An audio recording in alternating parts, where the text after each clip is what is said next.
Assalamualaikum warahmatullahi wabarakatuh kawan-kawan. Di video kali ini kita akan membahas alat-alat apa saja yang wajib kita miliki setelah kita mempunyai PC kawan. Nah, di sini ada beberapa alat yang akan saya ceritakan.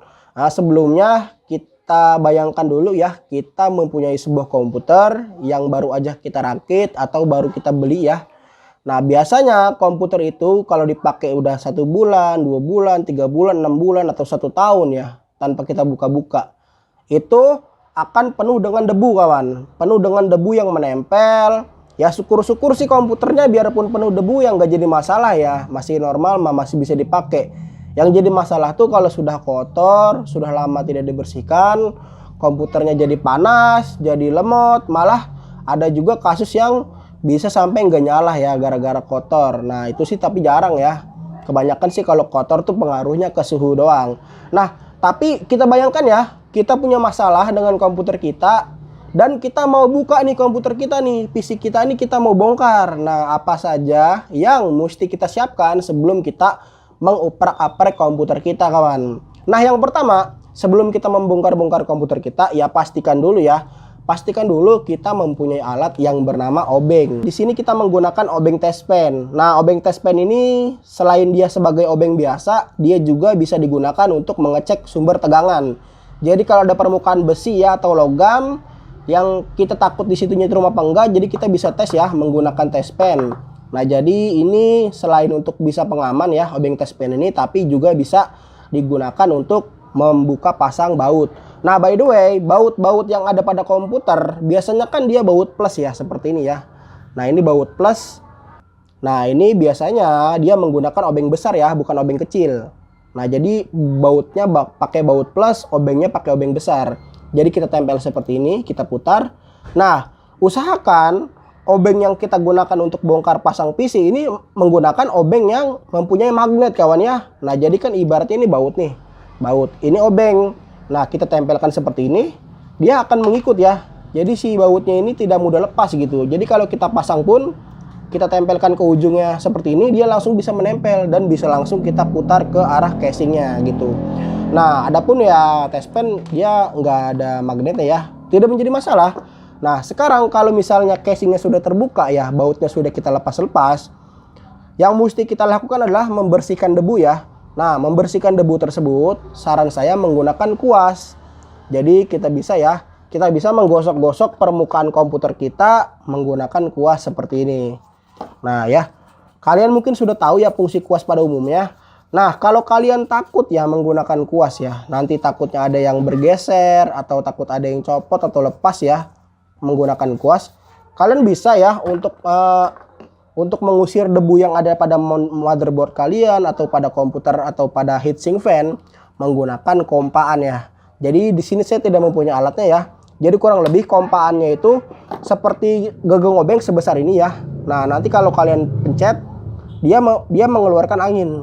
Nah, jadi untuk membersihkan komputer saran saya ya antara menggunakan kompaan atau menggunakan si koas. Jadi jangan langsung ditiup ya. Biasanya kan kalian membersihkan motherboard nih atau membersihkan komputer. Nah, ketika dibersihkan kan banyak tuh debu yang berterbangan. Lalu kalian ngegampangin, kalian tiup pakai mulut kalian. Nah, itu pastikan mulut kalian kering dan itu adalah jalan terakhir kalau memang tidak ada untuk alat peniupnya. Kenapa? Kalau kalian gampangin mulut kalian basah kalian tiup, nanti takutnya ada liur kalian atau ludah kalian yang menempel pada bagian kaki-kaki komponennya guys. Nah, nanti itu akan terjadi shorting ya. Malah bisa-bisa liur kalian, ludah kalian tuh malah menyebabkan motherboard kalian, komputer kalian tuh konslet. Bisa kebakar nanti nggak nyala, malah rusak ya. Oke, jadi selain obeng ya butuh juga koas. Nah, kalau misalnya sudah dibongkar komputernya, sudah dibersihkan abu-abunya ya, debu-debunya yang pada menempel di bagian kipas, semua sudah bersih tapi komputer kalian masih trouble. Misalnya nggak nyala gitu. Kalau nggak nyala juga ya, solusi terakhirnya yaitu nih hapusan ya. Ya mau nggak mau kalau udah mendengar hapusan ini sudah bermain lepas-lepasan kawan. Jadi kalian memang sudah harus membersihkan soket-soket atau pin-pin. Nah, ceritanya kan kalian udah membersihkan ya menggunakan koas, komputernya sudah dibersihkan pun masih nggak nyala juga ya, masih trouble juga nih. Ya mau nggak mau ya kalian harus lepas part komputer kalian satu-satu, lalu kalian bersihkan ya menggunakan hapusan. Nah pada umumnya hapusan ini digunakan untuk membersihkan RAM ya. Jadi kalau komputer itu nggak nyala ya, nomor satu itu cek dulu di bagian RAM-nya. Jadi sebagai contoh di sini ada sebuah RAM ya, RAM dan hapusan. Nah ini bisa kalian gesek-gesek ya. Kalian tekan ujung hapusan yang dari karetnya ini ya ke bagian permukaan RAM-nya. Kalian gesek-gesek ya sampai si pin-pin ini ya, pin-pin yang terlapiskan emas ini yang ada pada RAM, ini dia akan tergesek ya, akan terkelupas kotorannya. Jadi kotorannya akan mengangkat, kotorannya akan terangkat dan menempel pada ya butiran atau serpihan hapusannya kawan. Nah jadi kalau kita punya PC ya, kalau sudah tidak menyala ya mau nggak mau ya kita harus beli hapusan dulu ke warung atau ke toko alat tulis terdekat. Kalau sudah dibeli hapusannya, lanjut kita bisa lepas kayak RAM, kayak VGA-nya gitu ya. Nah nanti kita tes satu-satu apakah ada yang rusak atau hanya sekedar kotor. Nah kebanyakan kasus komputer nggak nyala itu kebanyakan hanya kotor ya. Jadi sebelum kalian bawa itu komputer ke tukang servis, sebelum kalian simpulkan komputer kalian atau ada yang rusak, ada yang mati, nah kalian bersihkan dulu pakai hapusan. Jadi nggak cukup ya menggunakan kuas saja. Alat selanjutnya yang mesti kalian miliki adalah amplas halus kawan. Nah jadi amplas halus ini adalah jalan terakhir ya. Jadi kenapa orang banyak yang protes ketika saya bilang membersihkan komputer bisa pakai amplas halus. Banyak yang bilang, bang kalau lu ngebersihin komputer pakai amplas halus, ini kan amplas halusnya 1.500 ya atau 2.000 pun kata dia bilang. Lu sama aja ngerusak bang. Kalau lu menggunakan amplas yang digesekkan ke pin-pin yang ada di sini, kata orang ya, ini sama aja mengelupas ya, sama aja mengelupas si lapisan emas yang ada di sini. Nah sebenarnya ada benernya juga ya, cuman kan ini adalah jalan terakhir. Ingat jalan terakhir. Kalau misalnya masih bisa dibersihkan pakai hapusan, ngapain kita bersihkan pakai amplas gitu. Nah ini yang digunakan pun ya amplasnya jangan terlalu kasar kalau kalian mau mengikuti cara saya. Kalau kalian mau mengikuti cara saya, ya saran saya minimal 1.500 ya amplasnya ya, 1.500 atau di atasnya seperti 2.000, makin ke atas makin halus. Nah kalau di bawahnya ini sudah terlalu kasar. Ingat di video saya yang lalu saya mengajarkan kalian menggunakan kertas sampul buku. Biasanya kan kalau buku ya di halaman depannya, di halaman depan buku seperti ini kan di bagian luarnya ada kertas yang sangat kaku ya. Nah ini kan kaku nih kertasnya. Ini bisa kalian pakai ya sedikit, lalu kalian lipat sampai kaku ya. Nah kalian lipat sampai kaku seperti ini sampai tebal, lalu kalian masukkan ke dalam soket RAM, lalu kalian gesek-gesek sampai kalian harap kotoran tersebut akan terangkat bersama kertasnya gitu, bersama serpihan kertasnya. Nah ini pun cara ini sebenarnya udah saya jelaskan ya pada video yang lalu. Nah kalau ada kertas pakai kertas, kalau pakai kertas juga nggak mempan ya udah. Ini adalah jalan terpaksa, menggunakan amplas adalah jalan terpaksa ya, bukan jalan satu-satunya. Jadi kalian bisa bersihkan lubang-lubang RAM atau lubang-lubang VGA menggunakan amplas halus. Jangan pakai amplas kasar, pakai amplas kasar malah ngerusak. Kalau menggunakan amplas kasar atau amplasnya kalian terlalu sadis ya, nanti akan mengakibatkan si pin-pinnya, pin-pin soketnya itu malah terkelupas ya, yang ada malah nanti cepat berkarat seperti itu. Alat selanjutnya yang mesti kalian miliki adalah kontak cleaner. Di sini saya menggunakan merek Rexo yang 18. Jadi Rexo itu ada berbagai macam angkanya ya. Sebagaimana WD, ada WD40 dan lain-lain. Yang intinya kita menggunakan semprotan kontak cleaner untuk membersihkan soket-soket. Nah, di sini sebagai contoh kita menggunakan Rexo 18 untuk membersihkan soket-soket yang ada pada motherboard kita.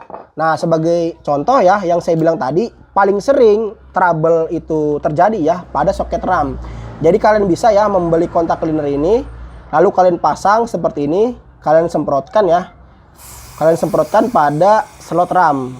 Nah, otomatis cairan yang keluar dari si kontak cleaner ini ya, nah ini akan mampu ya, akan mampu mengangkat ya atau mencuci si permukaan pin-pinnya gitu. Mungkin kalian ada yang bertanya, bang, kenapa kita harus membeli kontak cleaner bang? Kontak cleaner kan jarang yang jual. Nah kalau karbu cleaner bang, karbu cleaner ini di mana-mana banyak yang jual, di bengkel pun banyak yang jual bang. Nah kalau kita menggunakan karbu cleaner, kita semprot nih karbu cleaner ya di soket-soket penting.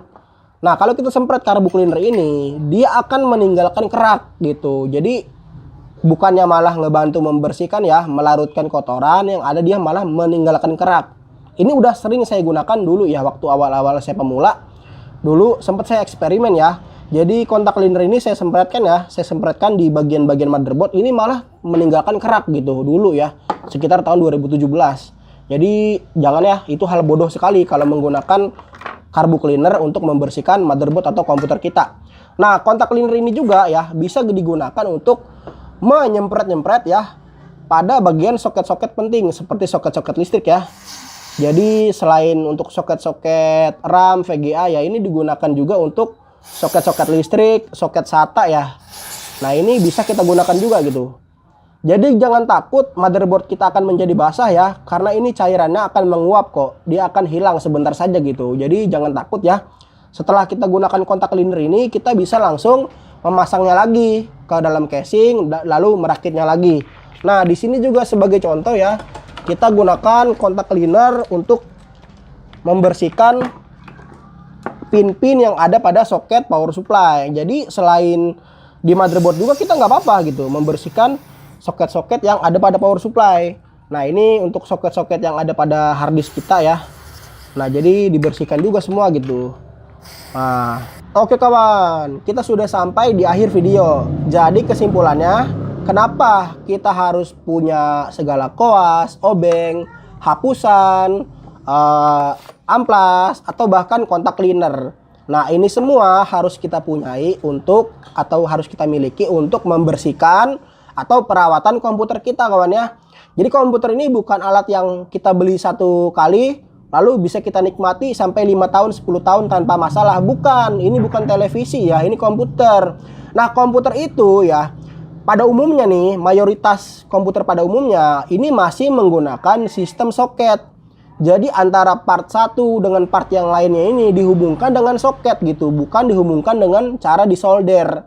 Nah, sebagai contoh di sini RAM ya, RAM dia menempel pada motherboard. Ini kan menggunakan soket, ditancap seperti ini aja gitu. Jadi pin-pinnya gitu ya, pin-pinnya ini hanya tertempel begitu aja, tertempel, tergencet gitu ya, bukan tersolder. Nah VGA pun sama, VGA bahkan power supply ini kan listrik dari power supply ya, hanya disoketkan saja gitu. Alhamdulillah hanya berbentuk soket, semuanya soket, hard disk, RAM, VGA, motherboard, DVD dan lain-lain itu soket semua gitu. Nah soket itu kan hanya sistem tempel. Jadi walaupun permukaannya sudah menggunakan permukaan emas ya, gold plate atau apapun itu ya, itu masih bisa terjadi kotoran di antara hubungan mereka gitu. Jadi soket-soket di tengah-tengahnya ini bisa terjadi kotoran, cemong gitu ya. Atau bahkan kalau soketnya sudah kotor, ini akan terjadi resistensi ya. Resistensi juga kalau dia makin parah kan bisa nggak connect juga gitu. Nah jadi mungkin segini aja video dari saya. Semoga video ini bermanfaat bagi kalian atau menambah wawasan atau apalah gitu ya. Intinya semoga video ini bermanfaat. Saya akhiri. Wassalamualaikum warahmatullahi wabarakatuh. Bye bye.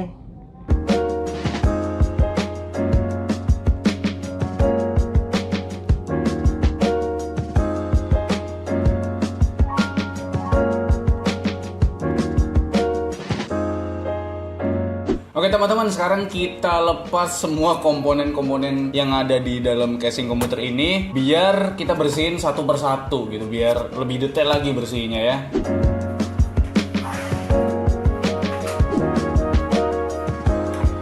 Oke, yang pertama-tama harus kita lepas adalah VGA-nya dulu. Jadi kita lepas pin powernya, lalu kita lepas bautnya, baut VGA. Terus kita cabut VGA-nya. Iya kan? Iya, masa nggak boleh. Taruh samping. Wih, takut jatuh. Taruh sini aja. Lalu habis itu kita lepas. Di sini saya ada menambahkan USB 3 di PCI. Kita lepas USB-nya, ya kan? Masa nggak boleh. Itu USB 3 PCI. Selanjutnya kita lepas RAM-nya. Ini paling gampang sih. Langkah selanjutnya kita lepas liquid coolernya.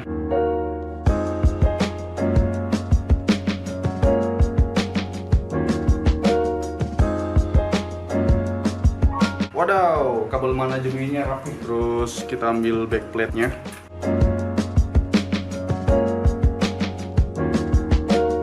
Oh iya, lepas bagian depannya jangan lupa. Pokoknya telanjangin semua casing komputer. Ya, lihat filter fan-nya tuh. Debu, men. Kelihatan tuh debunya. Terus langkah selanjutnya kita lepas baut radiator liquid coolernya.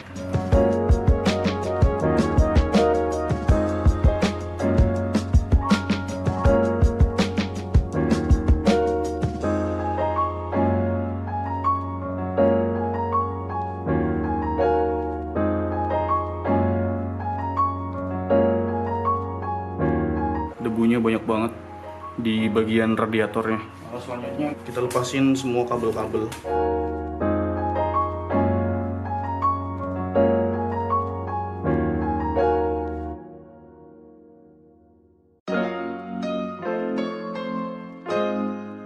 Motherboardnya nggak terlalu kotor sih, masih bersih. Mungkin di bagian yang nggak terlihat mungkin tuh kotor.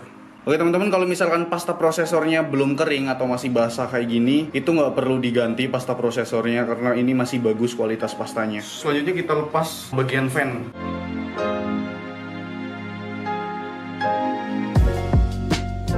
Oke, dua fan udah kelepas. Kotor banget coy, banyak banget debunya. Selanjutnya kita tinggal lepas bagian penyimpanan. Kabelnya dulu. SSD mah nggak terlalu kotor sih. Untuk harddisk ada di bagian yang tertutup coy, di sini nih. Bujuk busek dah, kasihan banget harddisknya. Ini harddisknya, walaupun tertutup masih kena debu juga coy.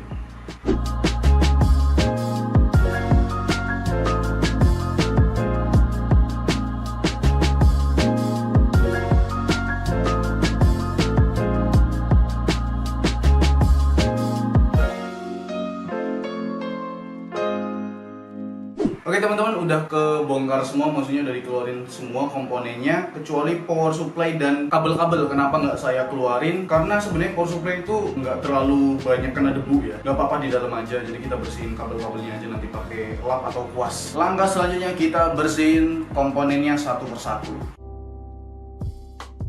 Oke teman-teman, untuk yang pertama saya bersihkan casing terlebih dahulu karena casing adalah komponen yang paling besar di antara komponen yang lainnya. Dan untuk casing saya bersihin pakai kuas cat karena kuas cat itu bisa menjangkau ke sela-sela yang sempit gitu ya. Dan dibarengin sama lap juga, lapnya yang kering aja nggak usah basah. Bersihin juga bagian kabel-kabelnya karena kabel-kabelnya juga kena debu juga.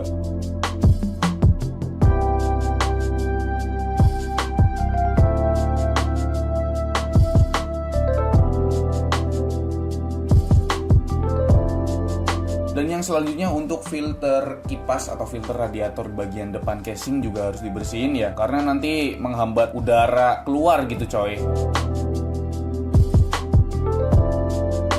Oke, untuk motherboardnya sih nggak terlalu kotor ya. Mungkin di bagian yang nggak terlihat itu ada debu sedikit ya, di bagian RAM juga, di kuas pelan-pelan. Terus di bagian samping-samping slot PCI Express, PCI VGA itu juga harus dibersihin ya. Oke, untuk penyimpanan nih kayaknya sih nggak terlalu kotor ya. Paling cuma dilap-lap doang, entah itu SSD atau harddisk. Dan untuk harddisk nih kan ditempatin di tempat yang tersembunyi, nggak kelihatan oleh mata gitu istilahnya. Tapi kok tetap kena debu ya. Jadi untuk harddisknya kita lap aja, lap kering ya, jangan lap basah. Yang penting debunya tuh nggak ada lagi lah gitu istilahnya. Dan untuk bagian-bagian yang sempit kita sikat aja pakai sikat gigi ya. Selanjutnya nih untuk RAM. Untuk RAM nih bersihnya gampang banget, kalian tinggal bersihin bagian kuningannya aja biar awet, biar nggak karatan gitu ya. Oke, selanjutnya untuk VGA card kalian bersihin pakai sikat gigi karena dia punya bulu, anjay. Dia punya bulu tuh lembut ya, tapi bersihnya satu arah aja. Untuk bagian kipasnya kalian bersihin juga pakai sikat gigi. Kalau bisa, kalau misalkan VGA kalian udah nggak ada masa garansi ya dibongkar aja terus diganti pasta di bagian chip GPU-nya. Karena nih VGA masih segel gitu ya. Dan saya juga nggak mau bongkar, jadi ya saya bersihin aja di bagian fan sama di bagian belakang VGA-nya.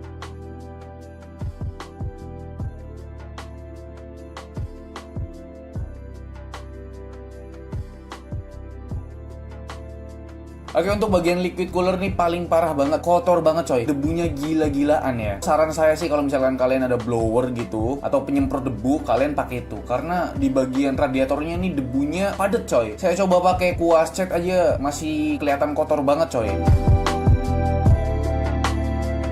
Ya saran saya sih pakai blower atau kalian ke bengkel tolong dibersihin radiatornya. Itu lebih bagus.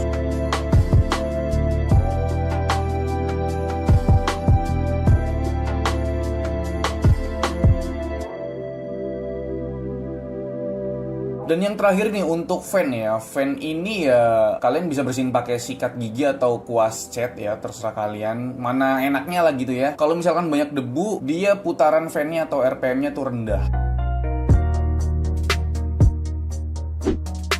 Oke, kalau misalkan semua komponennya tuh udah dibersihin ya, udah bersih dari debu, sekiranya tuh udah nggak ada debu lagi gitu ya. Ya langkah selanjutnya ya kalian masukin lagi semua komponennya ke dalam casing. Istilahnya tuh dirakit lagi gitu lah ya.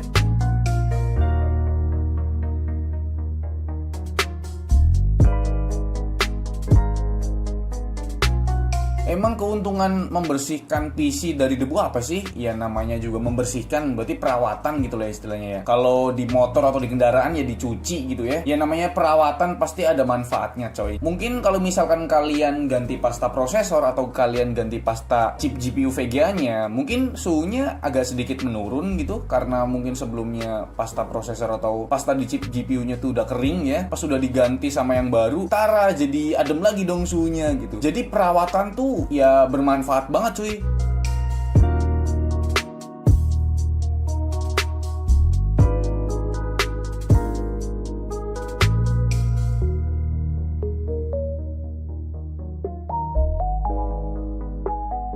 Kalian bisa bandingin ya sebelum dan sesudah PC ini tuh dibersihin. Gila, udah bersih total ini ya. Udah tinggal pakai lagi, udah kayak baru gitu coy.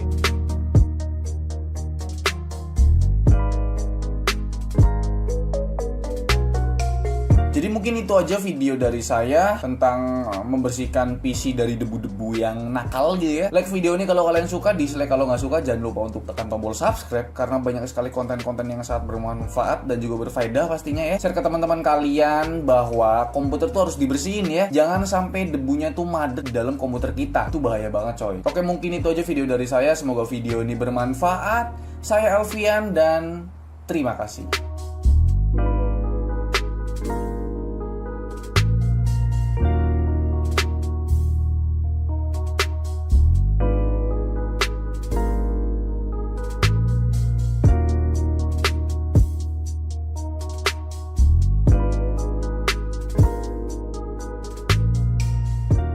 Ketikan Microsoft Creation Tool. Setelah itu kalian enter. Lalu kalian pilih yang paling atas, yang microsoft.com, download Windows 10 this image atau ISO file. Klik di sini. Oke, setelah kita masuk ke halaman ini, kalian scroll ke bawah. Lalu kalian pilih download tool now. Klik di sini. Lalu tunggu sampai file tool downloadnya ini berhasil terdownload, teman-teman. Oke, teman-teman, setelah filenya berhasil terdownload, di sini langsung kalian klik saja di file yang sudah kalian download ini. Lalu kalian pilih yes. Setelah itu kalian bisa minimize browser kalian. Di sini kalian tunggu beberapa menit sampai nanti akan muncul menu untuk mulai mendownload file Windows-nya, teman-teman. Jadi ini tergantung dari jaringan kalian. Semakin cepat jaringan kalian, maka loadingnya juga akan semakin cepat, teman-teman. Kalau jaringan kalian lambat, jadi kalian harus sabar untuk menunggu proses loadingnya ini, teman-teman. Oke, setelah muncul seperti ini, kalian bisa pilih accept. Lalu tunggu lagi loadingnya. Oke, selanjutnya setelah muncul lagi menu seperti ini, kalian bisa pilih yang atas kalau kalian ingin upgrade PC kalian dari Windows 7 atau Windows 8 ke Windows 10. Tapi kalau kalian ingin download file Windows-nya, kalian pilih yang bawah. Di sini karena kita ingin download file Windows-nya, kita pilih yang bawah. Create Installation Media USB Flash Drive. Ini, teman-teman. Selanjutnya kalian pilih Next. Lalu di sini kalian bisa pilih Language, Edition, dan juga Arsitektur. Kalau salah default, maka settingannya kita akan mendownload dalam bahasa Inggris, Windows 10, dan juga 64 bit. Tapi kita juga bisa setting ini, teman-teman. Caranya kita hilangkan centangnya di sini. Lalu kita bisa pilih bahasanya di sini. Lalu Windows-nya, ini Windows 10 ya. Lalu selanjutnya arsitekturnya, kita bisa pilih yang 64 bit, 32 bit, atau keduanya dengan memilih boot di sini teman-teman. Oke, di sini karena kita akan download yang 64 bit, jadi kita pilih yang 64 bit saja. Selanjutnya kalian pilih next. Lalu di sini akan ada dua pilihan menu teman-teman. Kalau kalian pilih yang atas, kelebihannya adalah kita tidak perlu lagi membuat sebuah bootable dengan menggunakan aplikasi lain, karena nanti dia akan langsung di-download file installernya. Tetapi kekurangannya kalau kita pilih yang atas, yang pertama adalah ukurannya lebih besar, karena dia sekitar 8 GB. Lalu kekurangannya yang kedua adalah potensi dari file korup itu akan lebih besar, karena dia tidak berbentuk dalam file ISO teman-teman. Lalu yang kedua, kalau kita pilih yang bawah, yang ISO file, kekurangannya adalah kita perlu sebuah aplikasi lagi untuk mengekstrak atau burning dia ke sebuah flash disk agar nanti bisa kita gunakan sebagai bootable teman-teman. Tapi dia kelebihannya potensi korupnya ini lebih kecil dibandingkan kalau kita pilih yang atas, dan juga ukurannya dia lebih kecil, hanya sekitar 4 GB teman-teman. Jadi di sini silahkan kalian sesuaikan, kalian mau download yang langsung kalian simpan di flash disk atau kalian download yang versi ISO-nya. Kalau di sini saya sarankan kalian download yang versi ISO agar filenya lebih aman dan bisa kalian simpan di hard disk kalian, sehingga nanti kalau kalian ingin install ulang, kalian bisa langsung burning file ISO yang kalian simpan tadi ke flash disk tanpa kalian harus mendownload file Windows-nya lagi teman-teman. Oke, di sini kita pilih yang file ISO saja. Lalu setelah itu kalian pilih next. Lalu selanjutnya kalian pilih tempat penyimpanan file ISO dari Windows 10 ini teman-teman. Oke, di sini kita simpan di desktop saja. Lalu selanjutnya kalian beri nama, misal kita beri nama Windows 10. Selanjutnya kalian pilih save. Setelah itu kalian tunggu proses downloadnya sampai selesai teman-teman. Tentunya hal ini akan butuh waktu yang agak lama karena dia sekitar 4 GB yang akan kita download, dan tergantung juga dari kecepatan internet kalian teman-teman. Semakin cepat internet kalian, maka proses downloadnya juga akan semakin cepat. Oke teman-teman, di sini proses downloadnya sudah selesai. Di sini kalian bisa langsung finish. Lalu kalian tunggu beberapa menit lagi sampai dia selesai prosesnya ya. Dan ini adalah file Windows 10 yang sudah berhasil kita download teman-teman. Dan ukurannya bisa kalian lihat di sini, dia 3,94 GB atau sekitar 4 GB. Dan selanjutnya kita tinggal burning file Windows 10 yang sudah kita download ini ke dalam sebuah flash disk agar nanti bisa kita jadikan bootable untuk install ulang Windows 10 di laptop atau komputer kita teman-teman. Oke, sekarang kita akan masuk ke tahap yang kedua, yaitu kita akan membuat sebuah bootable dengan menggunakan flash disk ini teman-teman. Oke, sekarang silahkan kalian tancapkan flash disk kalian ke laptop. Setelah itu silahkan teman-teman download aplikasi untuk burning file Windows-nya ke flash disk, namanya Rufus. Silahkan teman-teman download, linknya ada di deskripsi pada video ini. Lalu setelah kalian download, dia filenya portable seperti ini teman-teman, jadi tidak perlu kalian install. Setelah itu kalian tinggal buka file Rufus ini, double klik saja di sini, lalu kalian pilih yes. Selanjutnya kalau ada keterangan do you want to allow Rufus to update ini, kalian pilih yang no. Dan sekarang kita sudah berhasil membuka aplikasi Rufus ini teman-teman. Selanjutnya di device ini pastikan kalian pilih flash disk kalian. Lalu setelah itu di partition scheme and target system type-nya biarkan seperti ini.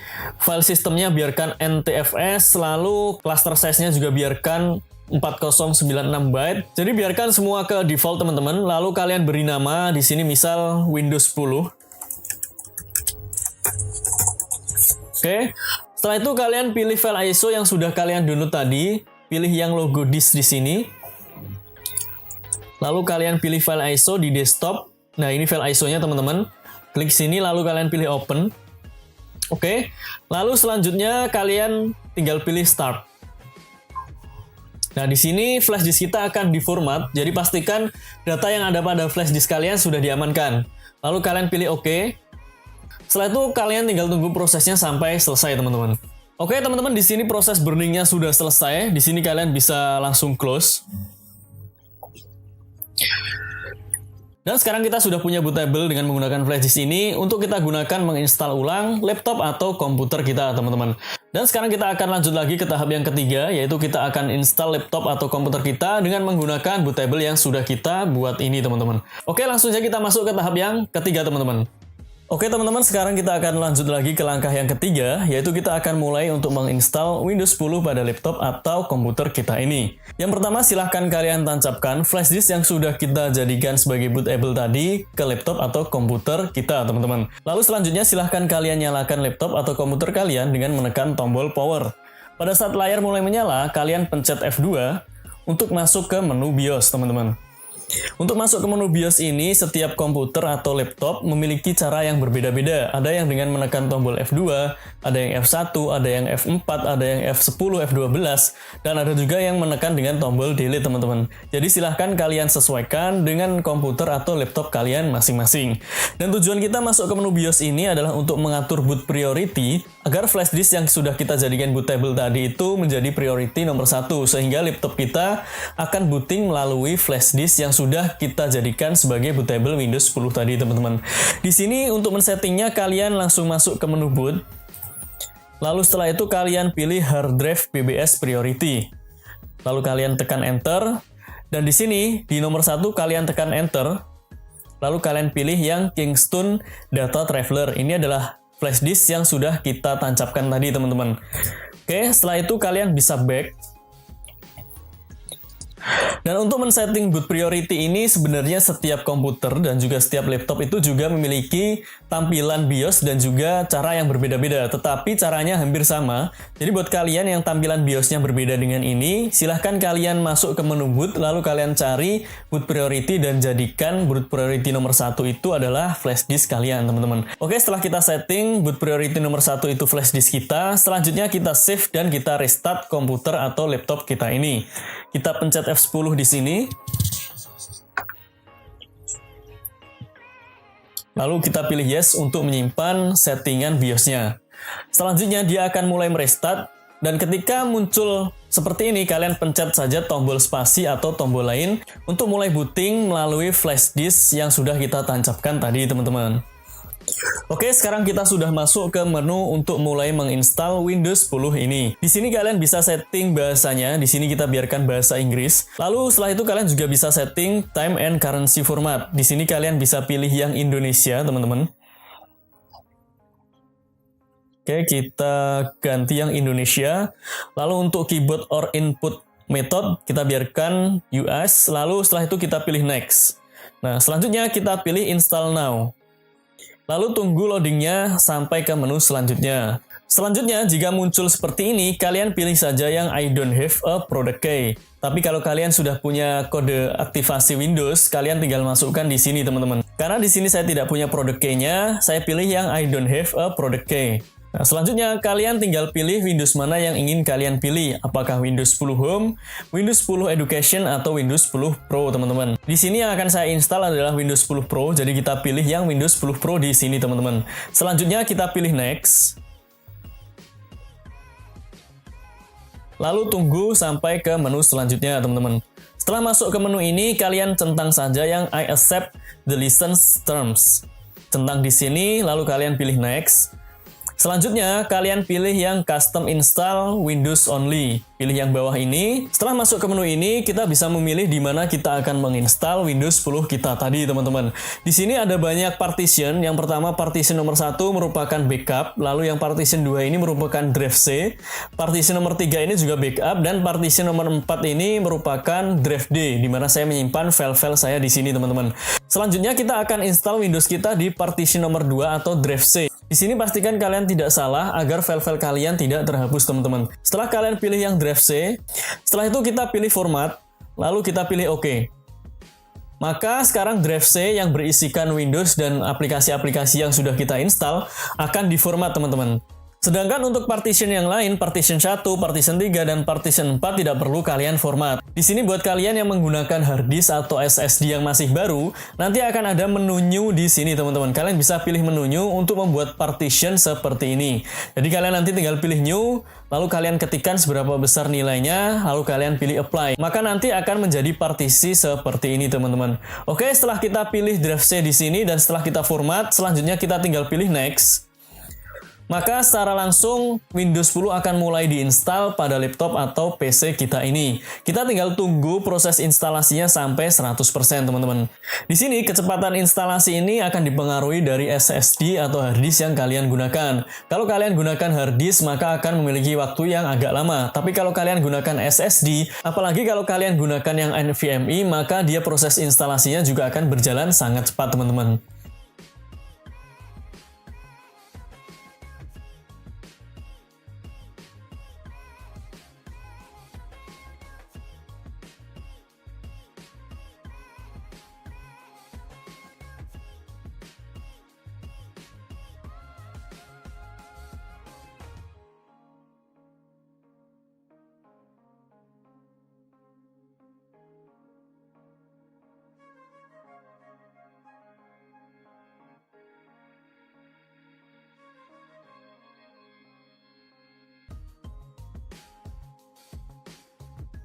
Selanjutnya jika muncul seperti ini kalian biarkan saja, jangan ada yang kalian pencet.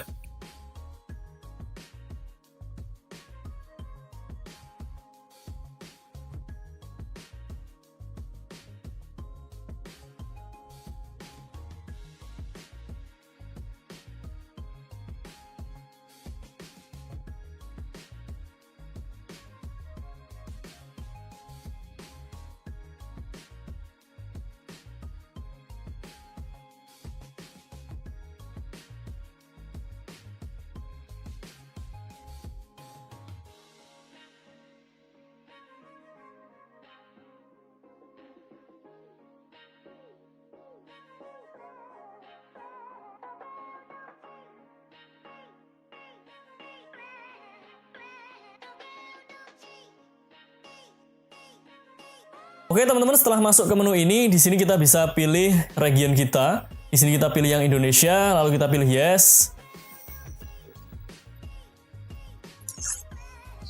Selanjutnya di sini untuk keyboard layoutnya kita pilih yang US juga, lalu kita pilih yes lagi. Nah di sini bisa kita pilih skip.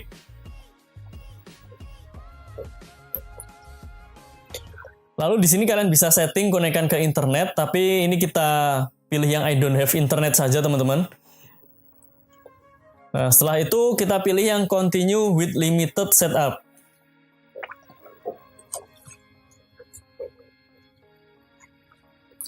Selanjutnya dia akan restart lagi. Dan ketika muncul seperti ini jangan kalian tekan apapun, biarkan saja dia booting seperti biasanya teman-teman. Oke, setelah itu kita pilih I don't have internet lagi. Lalu di sini kita pilih yang continue with limited setup lagi. Nah, di sini kalian bisa beri nama PC kalian. Misal kita beri nama Digov. Oke, setelah itu kita pilih next. Lalu kalian juga bisa memasukkan password kalau kalian ingin memasukkan password. Tapi di sini kita kosongi aja terlebih dahulu. Langsung kita pilih next. Lalu selanjutnya di sini Lalu selanjutnya di sini kita pilih yang accept. Lalu selanjutnya kita pilih yes. Setelah itu kita akan mulai masuk ke Windows 10 yang sudah kita install di laptop atau PC kita ini teman-teman. Jadi kalian tunggu saja sampai loadingnya selesai teman-teman. Nah di sini ada keterangan tunggu beberapa menit, jangan matikan PC atau laptop kita. Oke teman-teman, sekarang kita sudah berhasil masuk ke Windows 10 yang sudah kita install pada laptop atau komputer kita ini. Jadi sekarang kita sudah berhasil untuk menginstal Windows-nya. Sekarang Selamat datang dan selamat menyaksikan video tutorial mengenai cara install Microsoft Office 2013. Bagi rekan yang ingin menginstal Microsoft Office di komputernya dan belum tahu caranya, maka bisa nonton video ini langsung saja. Namun sebelumnya jika tidak keberatan agar subscribe channel dari Dupidime ini untuk saya lebih semangat lagi mengupload video-video tutorial berikutnya. Oke, langsung saja. Jika rekan sudah mendownload file IMG atau image dari Office 2013 yang seperti ini namanya,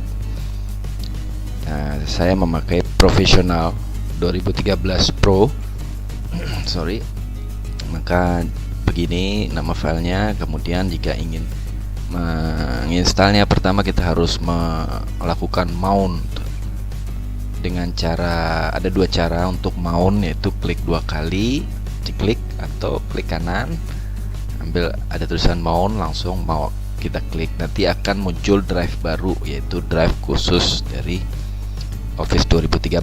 Jadi dengan mount ini seolah-olah kita punya disket fisik untuk file yang ingin kita download. Oke, langsung saja di mount. Nah, nanti akan muncul di sini. Nah, ini dia nih di DVD drive G.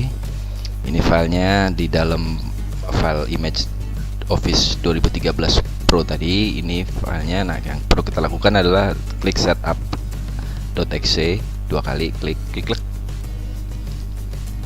untuk memulai instalasi ya pastinya ya. Nah, proses instalasi Office 2013 2013 langsung dimulai dengan indikator ini 10%. Ini tahap pertama, nanti ada lagi tahap keduanya yaitu lembaran yang lebih besar berwarna putih, di bawahnya ada indikator mengenai proses instalasi yang memakan waktu cukup lama ya, bisa 5 sampai 10 menit atau lebih mungkin ya, tergantung daya power dari komputer masing-masing ya, maksudnya dari RAM-nya dan sebagainya, speknya. Oke, jadi kita tunggu saja.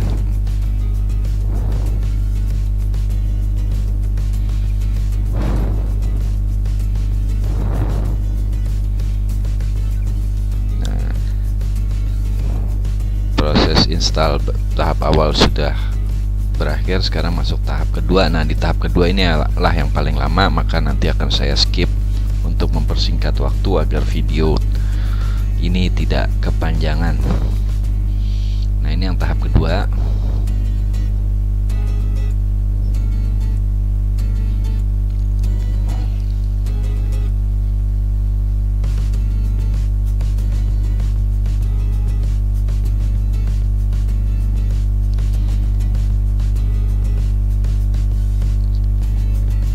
Nah, oke, jadi seperti saya bilang tadi akan saya skip, nanti setelah mendekati finish baru saya akan kembali. Oke, di skip dulu ya.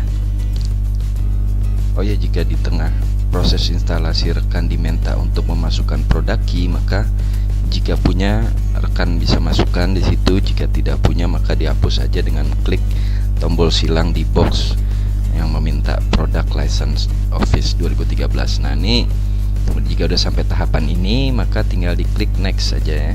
Ini tombol nextnya diklik. Nah, lalu klik accept untuk memulai. Ini kliknya, tombolnya.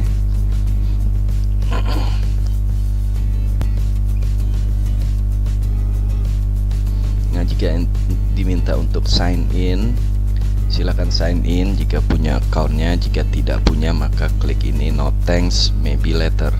Di bagian bawah tombol sign in ini klik no thanks maybe later jika tidak punya. Nah, saya karena tidak punya accountnya saya klik no thanks ini. Nah, di sini tinggal Office mempromosikan produk-produk anaknya, kita tinggal skip aja untuk mempersingkat waktu. Kalau rekan mau baca silakan. Nah, ini juga untuk Office has a lot of great new stuff and we'd love to show you, ingin menunjukkan kepada kita hal-hal yang ada di Office. Jika rekan mau melihat-lihat silakan take a look, tombol ini ditekan. Jika tidak maka klik no thanks. Nah, saya klik no thanks untuk mempersingkat video ini. Nah, ini proses instalasi terakhir yang lagi-lagi memakan waktu ya, nggak begitu lama ya, tergantung dari power komputer masing-masing. Saya skip dulu ya.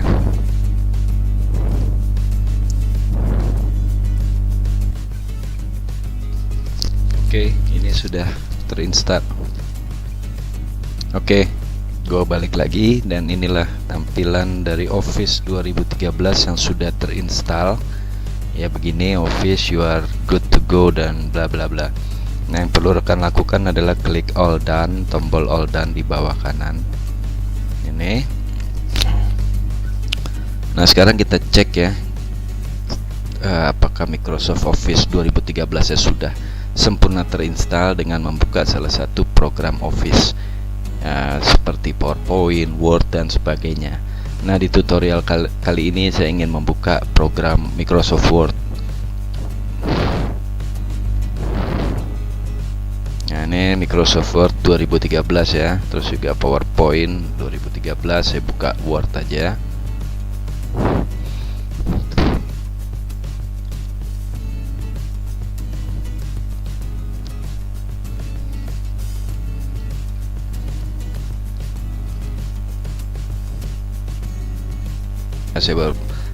Nah, inilah tampilannya karena saya baru pertama kali membukanya, maksudnya baru pertama kali membuka Office yang 2013 yang baru saja terinstall, maka ada tulisan accept box begini untuk kita menerima Office License Agreement dan sebagainya. Klik aja accept. Nah, nanti saya membuka salah satu dokumen ya, blank dokumen. Ini Office-nya sudah terinstall, sudah bisa dipakai ya. Saya ketik apapun ya. Dan kita lihat statusnya di account. Nah, ini Office-nya yaitu Microsoft Office Professional 2013 dan statusnya masih belum aktif, masih tertulis activation required, yaitu dibutuhkan aktivasi. Nah, di video berikutnya akan saya jelaskan bagaimana cara mengaktifasi Microsoft Office Professional 2013 dengan mudah. Jadi stay tune. Oke lah, sampai di sini tutorial instalasi Office 2013, semoga bermanfaat, dan jika ada pertanyaan silakan tulis di area komen video ini. Dan jika suka video ini maka klik tombol like, dan jika ingin mendukung channel ini maka klik tombol subscribe, dan jika ingin diberitahu jika saya upload video-video baru di masa datang maka klik tombol lonceng. Oke, sampai jumpa di video-video saya berikutnya.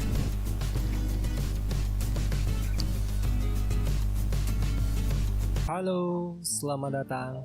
Kali ini saya akan membuat tutorial bagaimana caranya membuat sistem restore point. Sistem restore point berguna untuk mengatasi berbagai masalah pada komputer tanpa harus install ulang Windows. Sebelum membuat sistem restore point, pastikan dulu komputer atau laptop kalian tidak dalam masalah apapun. Karena cara kerja fitur ini adalah mengembalikan komputer yang error ke keadaan sebelumnya atau ke keadaan saat kita membuat sistem restore point. Langsung saja masuk ke setting, sistem, about, system protection.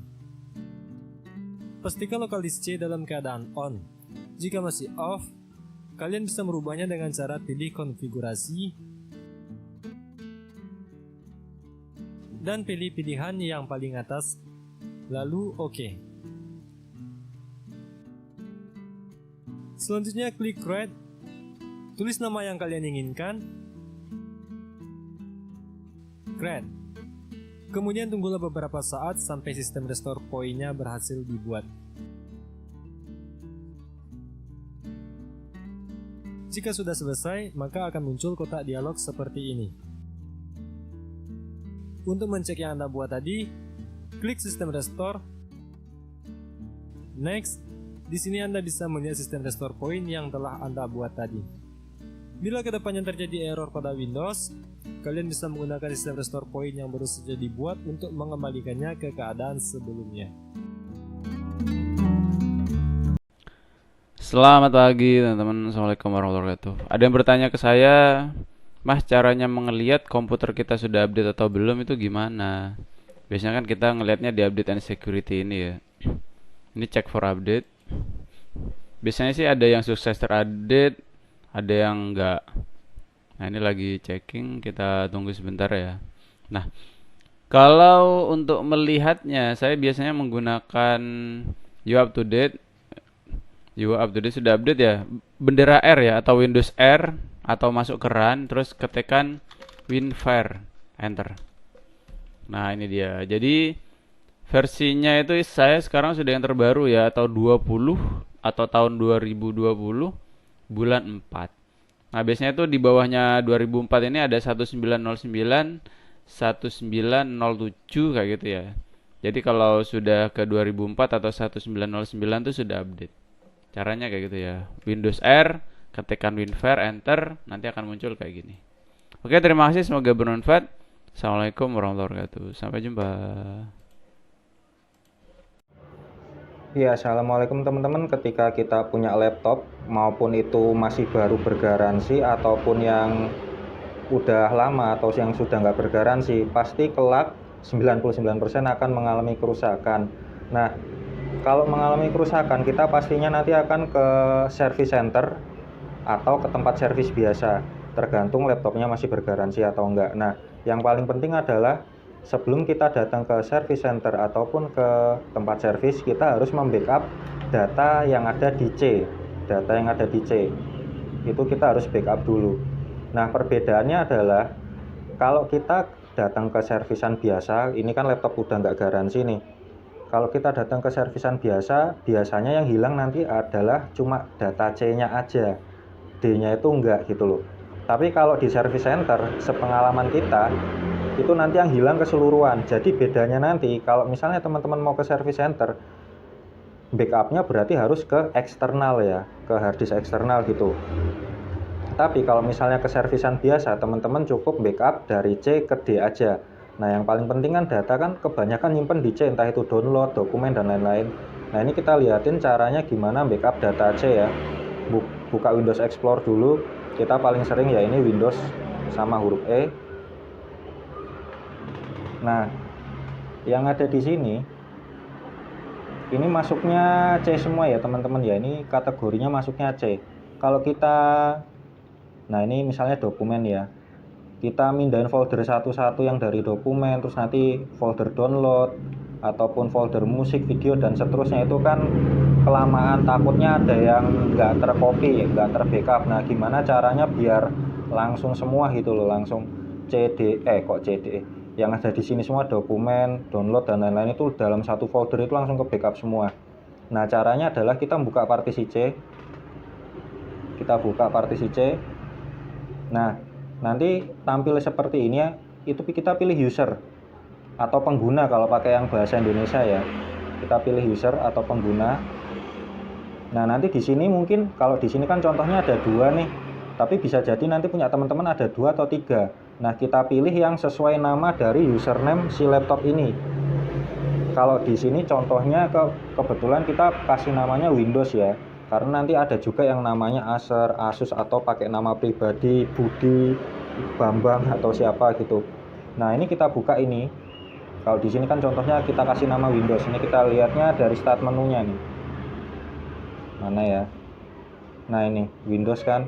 Ini juga berlaku di semua Windows ya, Windows 7 iya, Windows 8 iya, Windows 10 iya. Caranya sama. Ini kita buka yang di sini. Nah, yang perlu teman-teman ingat-ingat adalah di sini. Ini ada kondisi defaultnya ya. Karena nanti bisa aja ada folder-folder yang lain selain ini. Warnanya kuning ya kalau folder. Nah, folder-folder itu kalau sekiranya bukan datanya teman-teman, itu jangan ikut di backup. Jangan, karena bisa jadi itu adalah virus atau malware, folder dari virus atau malware. Nah, terus ini kita jangan ngebloknya pakai Ctrl A, jangan ya. Kenapa jangan Ctrl A? Karena nanti file yang terhidden juga ikut keambil gitu loh. Kayak misalnya virus atau malware, kan mereka biasanya di hidden tuh. Kalau kita Ctrl A kayak gini, kan keblok tuh. Nah, itu bisa jadi virus juga akan, yang ke hidden itu akan ikut ke copy. Nah, caranya gimana? Kita pakai shift ya. Kita caranya pakai shift. Ini karena tangannya cuma satu, coba gini aja ya. Pokoknya pakai shift ya. Ini harusnya bisa langsung diblok semua pakai shift, tapi ini tadi kita tangannya nih satu megang kamera. Nah, kalau udah kayak gini, ini tinggal di klik kanan ya, seperti biasa, seperti ngopi file biasa. Nah, copy. Nah, ini kalau ini kita contohnya kita taruh di D ya. Yang perlu diperhatikan yaitu tadi, kalau misalnya mau ke service center berarti teman-teman backupnya harus ke eksternal, pakai harddisk eksternal di backup ya. Tapi kalau misalnya ke tempat service biasa, itu cukup di backup ke D aja, dipindah ke D aja. Takutnya nanti tempat servisnya ada yang nggak menerima backup gitu loh, males kan, ada yang males, ada yang enggak gitu loh. Jadi buat jaga-jaga kita backup sendiri dulu, terutama kalau yang mau ke service center. Bahkan setahu kita kalau di service center Asus, kan kita sering ke Asus ya, itu apa namanya, di sana itu sudah ada tulisannya gitu loh, data itu menjadi tanggung jawab pemilik, jadi disuruh membackup dulu sebelum masuk ke service center. Itu kalau Asus. Kalau yang service center lain kita kurang tahu ya, karena kita seringnya ke Asus gitu loh. Nah, ini tinggal ditunggu aja prosesnya sampai selesai, itu data sudah terbackup di partisi D, ataupun nanti kalau mau ke service center ya berarti di backupnya pakai harddisk eksternal gitu ya. Oke, demikian teman-teman, semoga bermanfaat.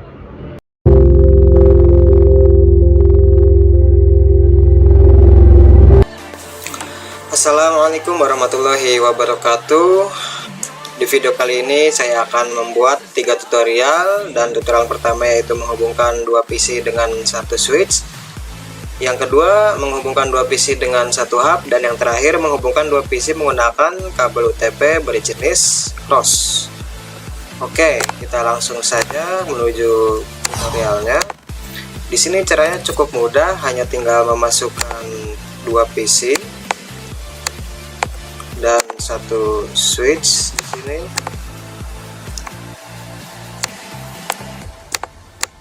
Lalu kita menggunakan kabel cross, maksud saya kabel strike. Kita sambungkan terlebih dahulu. Nah, di sini langsung dimasukkan IP-nya. Di tutorial kayak ini saya akan menggunakan IP statik berkelas C ya, 192.168.1.1. Jangan lupa isi subnet masknya, dan PC yang kanan kita masukkan IP yang sama statik, hanya dirubah belakangnya menjadi 2. Oke, kita langsung saja tes kirim surat. Sukses. Kita langsung menuju tutorial yang kedua, yaitu menghubungkan 2 PC dengan 1 hub. Kita tarik saja 2 PC dengan 1 hub seperti yang pertama menggunakan kabel cross, maksud saya kabel strike.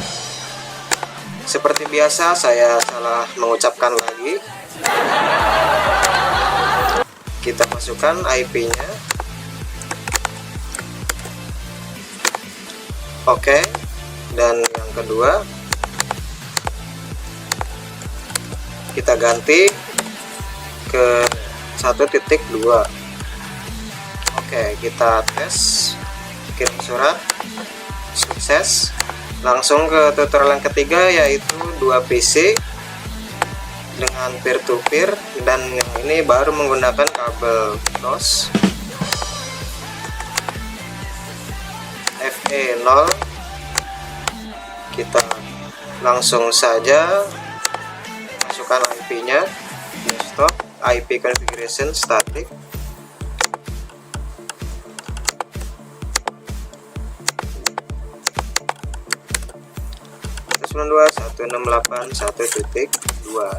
Oke, kita langsung kirim surat.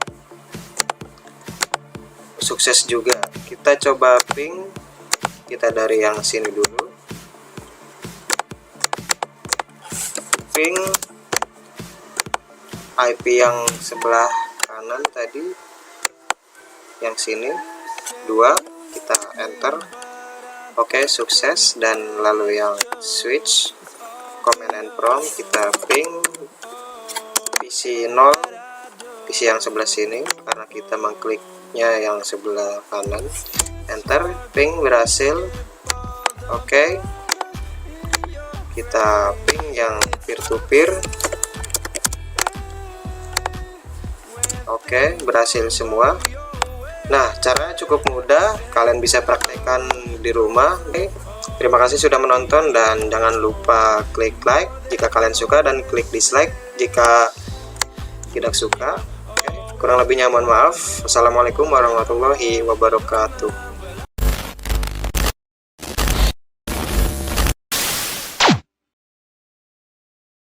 Guys, bertemu lagi di channel Otak Spy, itu berkah.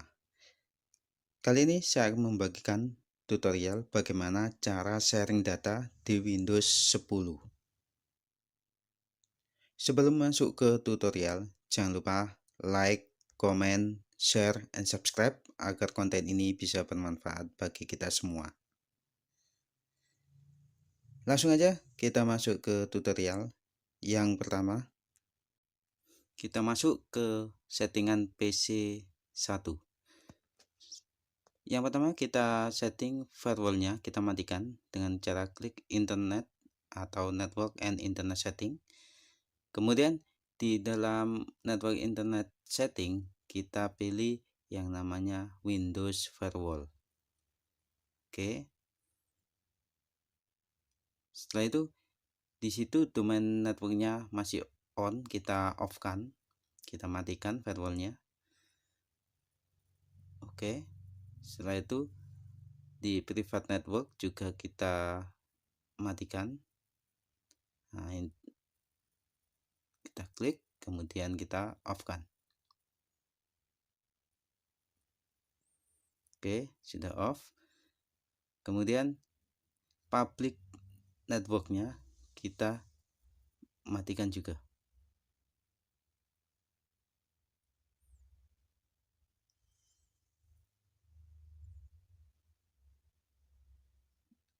Oke, firewallnya sudah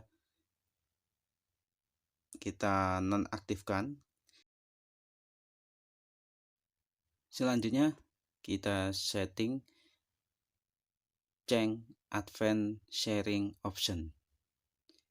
Nah, di sini kita aktifkan turn on network discovery, kemudian turn on file and printer sharing. Kemudian di sini kita centang enable file sharing for device. Kemudian diarahkan ke bawah. Kemudian pilih turn off password protect sharing. Kemudian save change. Setelah itu kita setting IP address komputer dengan cara klik change adapter option. Kemudian klik kanan Ethernet, kemudian pilih properties. Oke, di sini kita pilih add the internet protocol versi 4. Kemudian klik 2 kali, kemudian pilih use the following IP address. Di sini kita isikan IP address komputer 1. 192.168.1.2. Kemudian subnet masknya otomatis, kemudian oke. Oke, sudah selesai settingan IP-nya. Kemudian kita buat folder yang akan kita settingkan. Di sini sudah kita buat, tinggal klik kanan kemudian properties. Setelah itu pilih sharing, kemudian pilih share. Di sini kita pilih everyone. Oke, kemudian add. Setelah itu pilih everyone, di situ red, kemudian share. Setelah itu kita done, selesai. Setelah itu kita setting komputer 2. Di komputer 2 kita setting sama dengan komputer yang pertama. Yang pertama kita setting firewallnya, kita nonaktifkan.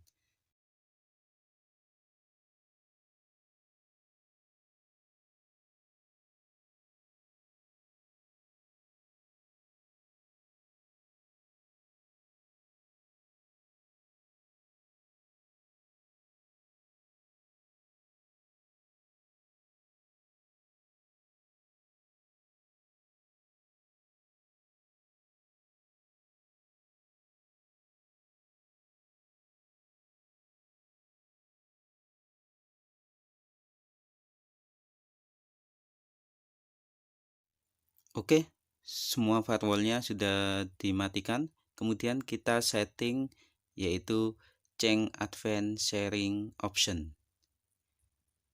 Sama dengan komputer 1 tadi, kita turn on network discovery, kemudian turn on sharing, kemudian enable file sharing for device, kemudian bawa sendiri turn off password protecting sharing, kemudian save change.